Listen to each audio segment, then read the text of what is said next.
A Paramount+ liberou agorinha no dia 24 de março o primeiro episódio do live action de Halo e o início da série já surpreendeu uma galera. Depois de assistir esse EP inicial, eu resolvi trazer aqui pra vocês tanto um panorama geral do universo de Halo quanto as minhas primeiras impressões dessa produção novinha em folha da ficção científica.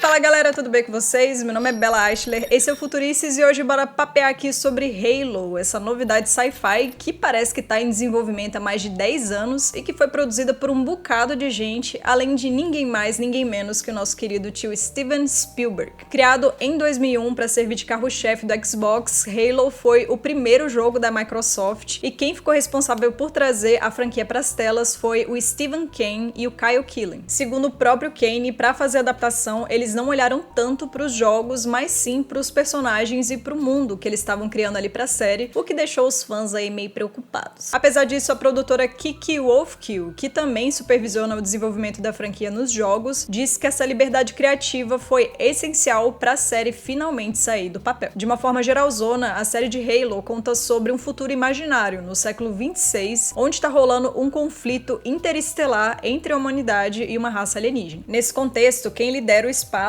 é o Comando Espacial das Nações Unidas, ou o NSC, uma agência militar exploratória de treinamento e científica do governo unificado da Terra. A UNSC se expandiu pelas estrelas de várias formas e uma delas foi através da criação de colônias pelos planetas, como a Madrigal, que é o lugar que a gente conhece ali logo de cara na série. Nessa cidade, sob a liderança do general Jin Ha, alguns rebeldes estão montando uma resistência ao governo supostamente tirânico da UNSC, apesar da natureza exata dessa vilania toda não ficar muito clara aqui a princípio. Ao mesmo tempo, a UNSC está envolvida em uma treta cabulosa contra o Covenant, uma aliança alienígena teocrática de bichões monstruosos que destroem tudo que vem pela frente. Depois de anos de domínio, quando as colônias começam a ficar revoltas, a aliança Covenant aproveita essa bagunça e declara que os humanos são hereges perante os seus deuses e inicia um genocídio contra a raça humana. Apesar disso, a UNSC tem uma super carta na manga nessa história, que são os Espartanos, uma legião de soldados geneticamente modificados que foram projetados para serem máquinas mortíferas, obedientes, sem emoção e com memórias suprimidas. À frente desse pacote está o nosso protagonista, o super soldado Master Chief, que é conhecido por ser capaz de superar qualquer desafio. E por que eu tô falando tudo isso aqui pra vocês? Porque uma das primeiras coisas que eu percebi em Halo é que a gente fica meio solto nessa história, principalmente quem não jogou tantos jogos, que é o meu caso. Parece que rolou uma pressa de colocar várias tramas pra andar aqui, então o roteiro não cria uma base, ao meu ver, forte o suficiente para que o espectador se sinta familiarizado com esse universo. O resultado é um ritmo meio fragmentado a princípio e uma sensação de que tudo pode acontecer a qualquer momento, limitando o caráter da surpresa a cada reviravolta. Nesse ponto, chega a ser curioso que os criadores tenham falado que eles mal olharam para os jogos, já que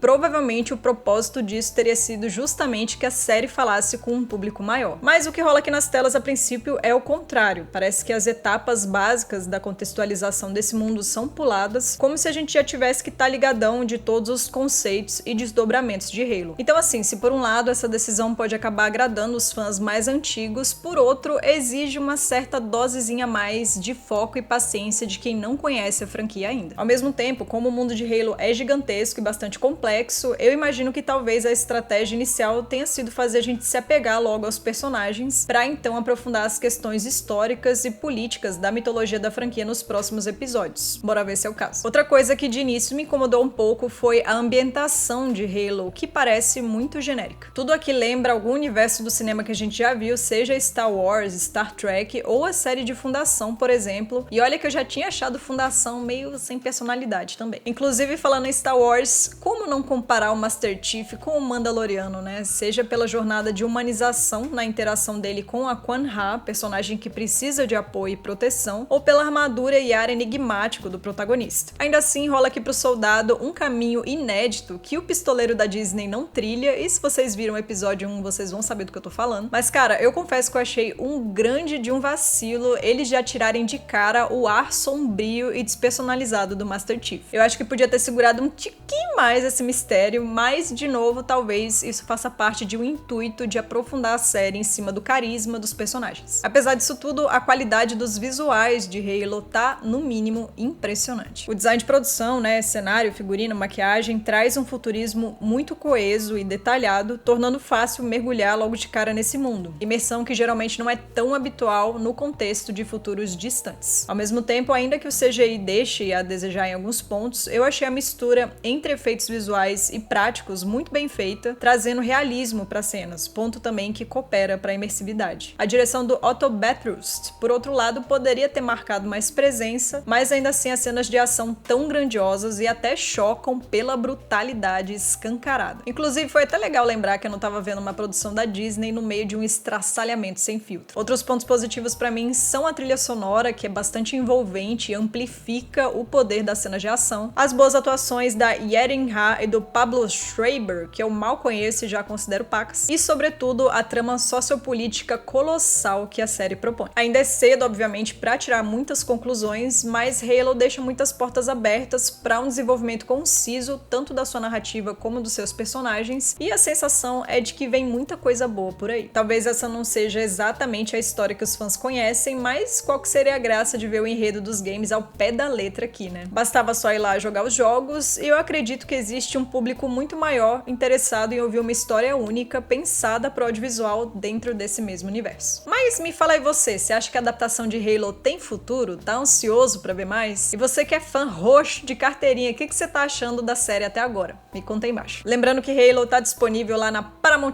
acessível também pela Prime Video, e ao todo são 9 episódios que vão ser lançados semanalmente lá na plataforma, sempre às quintas-feiras. Se você curtiu esse conteúdo, não esquece de deixar aí o seu like e também de se inscrever nesse canal aqui, que tá sempre trazendo muitas futurices pra você. Um beijo e a gente se vê no futuro.